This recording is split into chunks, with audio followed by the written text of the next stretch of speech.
Hello, नमस्कार दोस्तों, स्वागत है आप सभी का आरपीएन नंबर 1 स्टडी चैनल पर। दोस्तों, आज की इस वीडियो में हम जो टॉपिक पढ़ने वाले हैं वो है प्रदेश की मिट्टियाँ। राजस्थान में जो मिट्टियाँ पाई जाती है वो आज के हम इस टॉपिक में पढ़ने वाले हैं। तो चलिए बिना किसी देरी के अपन शुरू करते हैं। तो दोस्तों, राजस्थान में अगर हम मिट्टियों की बात करें, अगर हम मिट्टियों की बात करें तो एक तो मिट्टी होती जो है वो होती है बहुत बारीक, एक जो होती है वो होती है मध्यम आकार के कणों की मिट्टी, और तीसरी जो होती है वो होती है अत्यंत मोटे आकार की कण। तो दोस्तों, सबसे पहले हम अत्यंत बारीक कणों में देखें तो अत्यंत बारीक कणों में जो मिट्टी होती है वो काली, चिकनी, रेगूर, कपासी, वर्टिसोल, ये जो है इन नामों से भी जाना जाता है। तो फिर ये जो अत्यंत बारीक कणों की जो मिट्टी है उनमें ये मिट्टियाँ होती है काली, चिकनी, रेगूर, कपासी, वर्टिसोल आदि प्रकार की मिट्टियाँ पाई जाती है। अब दोस्तों, बात अगर हम आगे करें तो जो मिट्टी के बारीक कण हैं उन्हें हम क्या कहते हैं? उन्हें हम कहते हैं चीका। मिट्टी के बारीक कणों को चीका कहा जाता है। और सर्वाधिक जो लोहांश है वो इस मिट्टी में पाया जाता है, अतः इसका जो रंग है वो कैसा हो जाता है? काला हो जाता है। दोस्तों, इसी मिट्टी की हम बात करें तो इस मिट्टी में नाइट्रोजन जो है वो अधिक पाया जाता है। नाइट्रोजन ज़्यादा पाए जाने के कारण इसमें हमें खाद डालने की आवश्यकता नहीं होती। तो दोस्तों, इसको बिना खाद डाले भी इस मिट्टी को उपजाऊ रखा जा सकता है। क्यों? क्योंकि इसमें क्या पाई जाती है? नाइट्रोजन है जो सफिशिएंट क्वांटिटी में पाई जाती है। दोस्तों, बात करें इस मिट्टी के अंदर खेती किस किस की होती है तो इसमें जो खेती होती है वो होती है कपास की, गन्ना की, मूंगफली की, जो है वो सर्वाधिक पैदावार होती है। यानी कि इन फसलों का जो है इन फसलों को इस मिट्टी में ज़्यादा उगाया जाता है। कौन सी? कपास, गन्ना और मूंगफली की। अब दोस्तों, हम बात करें मध्यम आकार के कणों की जो मिट्टी है उसके बारे में हम बात करें तो इस मिट्टी में दोमट, कछारी, खादर, जलोढ़, काप और अल्फीसोल्स, ये जो मिट्टियां हैं वो इस कैटेगरी के अंदर आती है। बात करें कि ये राज्य में कहाँ पर पाई जाती है तो ये राज्य के पूर्वी मैदानी भाग, जो पूर्वी मैदानी भाग है उसमें ये मिट्टियां पाई जाती है। दोस्तों, ये जो मिट्टी है वो विश्व की सर्वाधिक उपजाऊ मिट्टी मानी जाती है। तो विश्व की सर्वाधिक जो उपजाऊ मिट्टी है वो मध्यम आकार के कणों के अंदर जो मिट्टी आती है वही होती है। अब दोस्तों, ये जो मिट्टी है वो नदी घाटियों में भूरी दोमट मिट्टी व बलुई दोमट मिट्टी पाई जाती है। जो नदी घाटियां होती है उसमें भूरी दोमट मिट्टी और बलुई दोमट मिट्टी पाई जाती है। अतः घग्गर के मैदान बलुई दोमट में पाई जाती है। दोस्तों, घग्गर का मैदान मैंने पहले भी बताया कि घग्गर का मैदान वो है गंगानगर, श्री गंगानगर और हनुमानगढ़ का जो क्षेत्र है, हनुमानगढ़ जिला है, उनका जो क्षेत्र है वो घग्गर का मैदान कहलाता है। तो घग्गर के मैदान में कौन सी मिट्टी पाई जाती है? बलुई दोमट मिट्टी है जो घग्गर के मैदान में पाई जाती है। अब दोस्तों, हम बात करें अत्यंत मोटे कणों में कि अत्यंत मोटे कण में जो मिट्टी है उनमें कौन कौन सी मिट्टी होती है। तो अत्यंत मोटे कणों में अगर हम बात करें तो इसमें बालू, बलुई, रेतीली, लवणीय, अम्लीय, एडोसोल्स आदि जो मिट्टियाँ हैं वो इसमें होती है। दोस्तों, ये जो मिट्टी है वो राजस्थान की शुष्क जलवायु में सर्वाधिक पाई जाती है। शुष्क जलवायु जैसे कि आपने जलवायु में हमने पढ़ा कि राजस्थान का जो पश्चिमी भाग नहीं है, जैसलमेर, बाड़मेर, बीकानेर, तो उधर का जो भाग है वो शुष्क जलवायु का है, तो उधर ये मिट्टी ज़्यादा पाई जाती है। तो दोस्तों, राजस्थान में सर्वाधिक जो विस्तार है वो इसी मिट्टी का है। लगभग आपके 12 जिलों में जो ये मिट्टी है वो आपके फैली हुई है। तो राजस्थान में जो सर्वाधिक विस्तार है वो इसी मिट्टी का है। दोस्तों, इस मिट्टी को जो वैज्ञानिक नाम है वो है हमारा एरिडोसोल्स। इसे आप याद रखिए, काफ़ी ये इंपॉर्टेंट वर्ड है। दोस्तों, इस मिट्टी में है ना कैल्शियम की मात्रा ज़्यादा पाई जाती है। तो दोस्तों, कौन सी मिट्टी में कैल्शियम की मात्रा ज़्यादा पाई जाती है? तो ये जो अत्यंत मोटे कण है, यानी कि जो एरिडोसोल्स जो मृदा है उसके अंदर कैल्शियम की मात्रा ज़्यादा पाई जाती है। बात करें कि इस मिट्टी में खेती किसकी होती है तो इसमें ज्वार की, बाजरा की, दालें की आदि की जो है वो सर्वाधिक पैदावार होती है। तो दोस्तों, ज़्यादा इस मिट्टी में ज़्यादा खेती किसकी होती है? ज्वार, बाजरे, दालें जो है उनकी जो खेती है वो ज़्यादा होती है। अब दोस्तों, आपको पता है कि ये मिट्टी है जो राजस्थान के शुष्क भागों में पाई जाती है। तो बात करें कि राजस्थान के जो रेतीले भाग है उनमें कौन कौन सी मिट्टी पाई जाती है तो राजस्थान के रेतीले भाग में एक तो सिरोजेम, एक है लिथोसोल्स और एक है सलाइन। जो ये 3 मिट्टियाँ हैं वो राजस्थान के रेतीले भागों में पाई जाती है। अब दोस्तों, इसके अलावा हम एक मिट्टी है वो और देख लेते हैं, और वो है अरावली प्रदेश की मिट्टी। इसके बारे में छोटी सी डिटेल है वो हम देख लेते हैं। तो दोस्तों, अरावली प्रदेश में जो मिट्टी पाई जाती है वो कंकरीली होती है, मोटी होती है और लाल रंग की होती है। और दोस्तों, ये जो मिट्टी है वो अनुपजाऊ होती है, ये उपजाऊ नहीं होती। तो इस मिट्टी को इंसेप्टिसोल्स या लेटेजेनिक मिट्टी भी कहते हैं। दोस्तों, जो अरावली प्रदेश की मिट्टी है वो कौन सी पाई जाती है? इंसेप्टिसोल्स या लेटेजेनिक। दोस्तों, एग्जाम में ऐसे भी पूछे जा सकते हैं कि इंसेप्टिसोल्स या लेटेजेनिक जो मिट्टी है वो कहाँ पाई जाती है, तो वो अरावली प्रदेश का जो क्षेत्र है वहाँ पर ये मिट्टी पाई जाती है।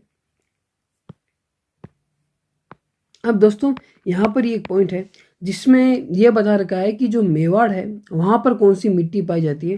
तो दोस्तों, लीली, सीरमा, सूकली और राकड़, ये जो है वो कुछ प्रकार है मिट्टियों की जो मेवाड़ में पाई जाती है। तो दोस्तों, क्वेश्चन ऐसे आ चुका है और आगे भी आ सकता है कि लीली, सीरमा, सूकली और राकड़, ये किसी भी 2 या 3 का नाम देके पूछ ले कि ये मिट्टियाँ कहाँ पाई जाती है, तो अपना जो मेवाड़ का क्षेत्र है वहाँ पर ये मिट्टियाँ पाई जाती है।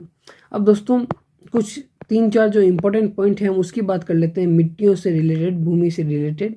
तो दोस्तों, जो हमारा प्यारा भारत है उसके अगर बात करें तो उसमें सर्वाधिक जो बंजर भूमि है, या फिर यूँ कहें कि जो 20% बंजर भूमि है वो राजस्थान में। तो दोस्तों, भारत की जो 20% बंजर भूमि है वो हमारे राजस्थान में है। दोस्तों, अगला जो पॉइंट है वो मिट्टियों से रिलेटेड है कि मिट्टियों में जो सबसे उपजाऊ तत्व होता है वो होता है ह्यूमस। तो दोस्तों, अगर इस जो मिट्टियों का जो सबसे उपजाऊ तत्व है ह्यूमस, उसका अपर्दन यानी कि उसकी हानि होने लग जाए तो मिट्टी की जो उत्पादकता है वो कम हो जाती है। दोस्तों, मिट्टी के अंदर सबसे जो उपजाऊ तत्व होता है वो कौन होता है? ह्यूमस। अगर इस ह्यूमस का क्षय होने लगता है, इस ह्यूमस का जो है ये मिट्टी से निकलने लगता है, इसकी हानि होने लगती है, तो मिट्टी की उत्पादकता कम हो जाती है। तो इस जो ये जो पूरी चीज़ है इसे हम कहते हैं मिट्टी की रेतीली रेंगती हुई मृत्यु।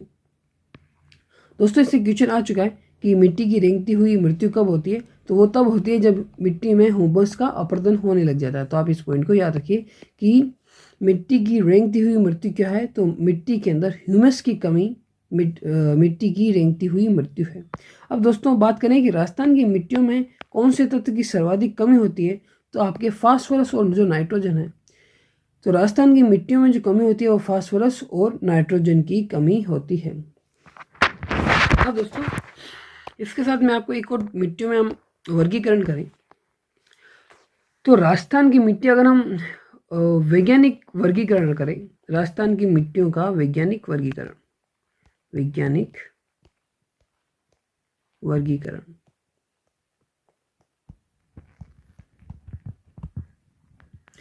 दोस्तों, अगर वैज्ञानिक वर्गीकरण करें तो फिर ये कुल जो प्रकार है इनके वो हो जाते हैं 5 प्रकार।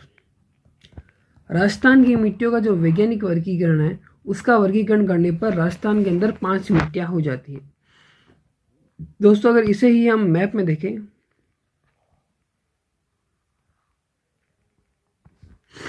तो दोस्तों ये हमारा राजस्थान है। अगर हम मैप की बात करें तो यहाँ पर ऐसे लगभग ऐसे यहाँ पे जो मृदा पाई जाती है वो है एरिडोसोल, और यहाँ पे जो मृदा पाई जाती है जैसलमेर के आसपास उसे बोलते हैं एंटीसोल। ओके दोस्तों, और दोस्तों ये जो अपना क्षेत्र है अरावली वाला क्षेत्र, यहाँ पे जो मृदा पाई जाती है वो है इंसेप्टिसोल।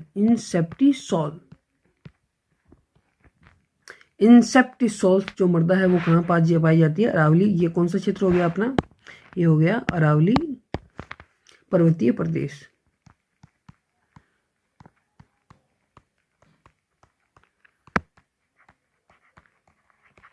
तो अरावली पर्वतीय प्रदेश मैंने पहले भी बात की है, इसमें कौन सी मृदा पाई जाती है? इंसेप्टिसोल्स। अब दोस्तों, यहाँ पर जो है वो अपना पूरी मैदानी भाग है ये वाला, ये जो यहाँ पे भाग है ये वाला पूरा, ये अपना पूर्वी मैदानी भाग है। इसमें अगर बात करें मिट्टी की तो वो पाई जाती है एल्फी सॉल। और ये अपना कौन से एरिया में पाई जाती है? ये पाई जाती है राजस्थान के पूर्वी मैदानी भाग में, पूर्वी मैदानी प्रदेश बोल लीजिए, भाग बोल लीजिए। और दोस्तों ये जो क्षेत्र बच गया अपना ये वाला, ये है हमारे हाड़ौती का पठार। तो बात करें इसकी, तो यहाँ पे जो मिट्टी पाई जाती है वो है वर्टिसोल।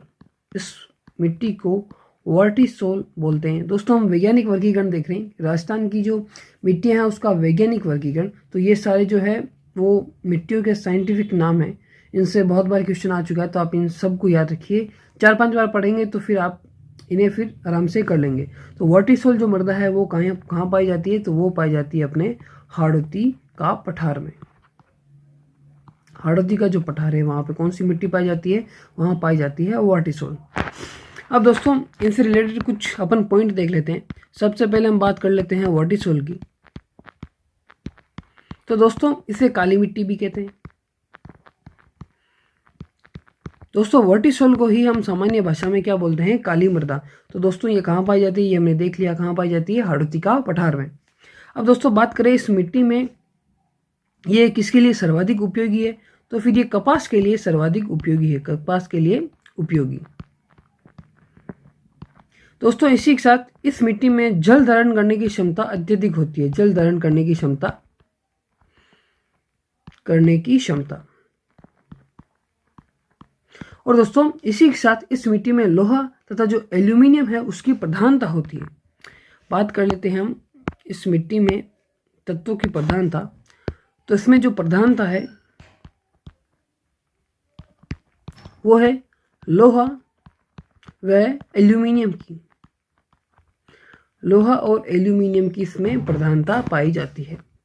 दोस्तों ये सबसे कम, राजस्थान के जो क्षेत्रफल की बात करें तो सबसे कम विस्तृत है जो इसका ये मिट्टी राजस्थान में है। तो सबसे कम मिट्टी राजस्थान में यही है, सबसे कम। तो दोस्तों हमने वर्टिसोल मिट्टी को लेके कुछ फैक्ट देखे, कुछ इंपॉर्टेंट क्वेश्चन जो आ सकते हैं हमारे एग्जाम में, कि वर्टिसोल को सामान्य नाम क्या है? काली मृदा। कहाँ पाई जाती है? हाड़ौती के पठार में। किसके लिए सर्वाधिक उपयोगी है? तो कपास के लिए। जल धारण करने की क्षमता अत्यधिक होती है। इसमें कौन से तत्व की प्रधानता है? तो लोहा और एल्यूमिनियम की इसमें प्रधानता है। और राजस्थान में सबसे कम जो मृदा है वो यही पाई जाती है। अब दोस्तों अगली मिट्टी की हम बात करें तो अगली मिट्टी है हमारी, अगली हम मिट्टी ले लेते हैं इंसेप्टिसोल।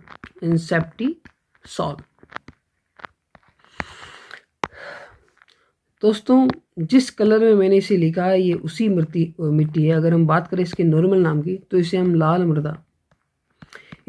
मृदा भी कहते हैं। इंसेप्टिसोल कौन से क्षेत्र में पाई जाती है? मैंने आपको 2-3 बार बता दिया। ये पाई जाती है अरावली क्षेत्र के अंदर। अरावली क्षेत्र के अंदर जो हमारी मिट्टी है इंसेप्टिसोल वो पाई जाती है। तो दोस्तों जैसा कि मैंने बताया कि इसका जो रंग है वो लाल होता है। तो ये लाल रंग किस वजह से होता है? तो ये होता है लोहा ऑक्साइड की अधिकता के कारण। तो दोस्तों लोहा ऑक्साइड जो इस मिट्टी में है वो ज़्यादा पाया जाता है, जिसके कारण इसका जो रंग है वो लाल होता है। बात करें कि ये किस फसल के उपयोग के लिए ज़्यादा उपयोगी है? तो ये मक्का के लिए ज़्यादा उपयोगी है। किसके लिए ज़्यादा उपयोगी है? तो ये मक्का के लिए ज़्यादा उपयोगी है। दोस्तों इसमें बात करें कि कौन से तत्व की प्रधानता या फिर कौन से तत्व है जो इसमें प्रचुरता से पाए जाते हैं, तो इसमें आपके ह्यूमस और या फिर वह नाइट्रोजन। दोस्तों इसमें ह्यूमस व नाइट्रोजन की मात्रा है जो पर्याप्त होती है। दोस्तों तो इससे रिलेटेड भी 2-4 पॉइंट थे। एक तो इसे हम इंसेप्टिसोल्स को हम नॉर्मल भाषा में लाल मिट्टी भी कहते हैं, अरावली क्षेत्र में पाई जाती है। लोहा ऑक्साइड की इसमें अधिकता होती है जिसके कारण ये लाल कलर की दिखती है। मक्का की जो खेती है उसके लिए उपयोगी है और इसमें ह्यूमस व नाइट्रोजन की मात्रा है वो ठीक ठाक पाई जाती है। अब बात कर लेते हैं हमारी अगली मिट्टी की। अगली मिट्टी हम ले लेते हैं एल्फीसोल। सामान्य भाषा में अगर बात करें तो हम इसे बोलते हैं जलोढ़ मृदा। कौन सी मृदा? जलोढ़ मृदा। कौन से क्षेत्र में पाई जाती है? तो ये मैंने आपको पहले भी बताया। तो ये जो पाई जाती है वो पाई जाती है पूर्वी मैदानी प्रदेश में। पूर्वी मैदानी प्रदेश मतलब ये जयपुर वाला जो पार्ट है हमने देखा, देखिए ये वाला, ये जो पूर्वी मैदानी भाग है तो इसमें जो ये मिट्टी है वो सर्वाधिक पाई जाती है। दोस्तों बात करें कि ये मिट्टी है इसमें कौन से तत्व की जो है अधिकता है, तो इसमें कैल्शियम और जो फास्फोरस है, कैल्शियम और फास्फोरस की जो है इसमें अधिकता पाई जाती है। दोस्तों इस मिट्टी में ह्यूमस और नाइट्रोजन जो है उसकी कमी होती है। इस मिट्टी में कैल्शियम और फास्फोरस तो प्रचुर मात्रा में पाए जाते हैं, पर ह्यूमस और नाइट्रोजन की इसमें कमी होती है। दोस्तों ये जो जलोढ़ मृदा है वो सर्वाधिक उपजाऊ मृदा है। कौन कैसी मृदा है ये सर्वाधिक उपजाऊ मृदा है। तो दोस्तों इसमें हमने यही 3-4 पॉइंट देखे कि इसे सामान्य भाषा में जलोढ़ मृदा कहते हैं, पूर्वी मैदानी प्रदेश में पाई जाती है। कैल्शियम और फॉस्फोरस जो है वो उसमें ठीक ठाक पाए जाते हैं और ह्यूमस और नाइट्रोजन की इसमें क्या होती है, कमी होती है। ये दोस्तों सर्वाधिक उपजाऊ जो मृदा है वो है। ओके दोस्तों, अब हम अगली मिट्टी देखें तो वो हम ले लेते हैं एप्टिसोल, जो एंटीसोल है। एंटीसोल मृदा हम देख लेते हैं।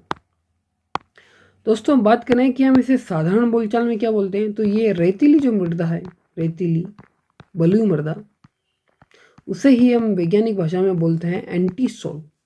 बात करें तो वो तो हमने बता ही दिया कि जो पश्चिमी राजस्थान है वहाँ पर ये जो पाई जाती है। पश्चिमी राजस्थान जो मरुस्थलीय प्रदेश है वहाँ पर ये पाई जाती है। राजस्थान की सर्वाधिक विस्तृत जो है ये मिट्टी है, राजस्थान में सर्वाधिक विस्तृत मृदा है ये जो है वो हमारी कौन सी है, एंटीसोल। दोस्तों इस मिट्टी में न्यूनतम जल धारण करने की क्षमता पाई जाती है। न्यूनतम जल धारण करने की क्षमता, न्यूनतम जल धारण की क्षमता इस मिट्टी में पाई जाती है। अब दोस्तों हमारी जो आखिरी मिट्टी है उसकी हम बात कर लेते हैं, तो वो है एरिडोसोल। दोस्तों एंटीसोल और एरिडोसोल जो दोनों मिट्टियां हैं वो शुष्क प्रदेश में पाई जाती है। तो ये भी हमने जो मृदा है वो शुष्क मृदा ही है, शुष्क मृदा है और शुष्क जलवायु में ही ये पाई जाती है। शुष्क जलवायु क्षेत्र में ही पाई जाती है। बात करें कि एरिया की, तो ये चूरू, सीकर, झुंझुनू, नागौर, तो इन एरिया में ये पाई जाती है। दोस्तों बाकी ये है तो आपके रेतीली मृदा ही, बलुई सेम इसी की तरह होती है, जो रेतीली बलुई मृदा है उसी की तरह होती है। तो इसमें भी ज़्यादा उपजाऊ होती नहीं है, इसमें भी जल धारण करने की क्षमता कम है। तो एंटीसोल, एरिडोसोल को अक्सर क्वेश्चन साथ में आते हैं, तो इनको हमें ध्यान रखना है। तो दोस्तों हमने जो राजस्थान की मिट्टियाँ हैं उसके बारे में पढ़ लिया है। तो आप इस मैप को देख सकते हैं, जो एरिडोसोल है, जो एंटीसोल है, एंटीसोल है जो ज़्यादा, जो एकदम शुष्क है, जैसलमेर, बाड़मेर वहाँ का जो इलाका है वहाँ पर ये पाई जाती है। बाकी जो है वो राजस्थान के शुष्क प्रदेश में एरिडोसोल। तो राजस्थान के शुष्क प्रदेश में 2 मिट्टियाँ हैं, एक तो एंटीसोल और एक एरिडोसोल। फिर हमने इंसेप्टिसोल्स की बात की, एल्फीसोल्स की हमने बात कर ली और वर्टिसोल्स की भी हमने बात कर ली। तो ओके दोस्तों, हमने राजस्थान की जो मिट्टियाँ हैं उसके बारे में हमने इस वीडियो में पढ़ लिया है। उम्मीद करता हूँ आपको सारी चीज़ें अच्छे से समझ में आई होगी। तो मिलते हैं नेक्स्ट वीडियो में, तब तक के लिए धन्यवाद।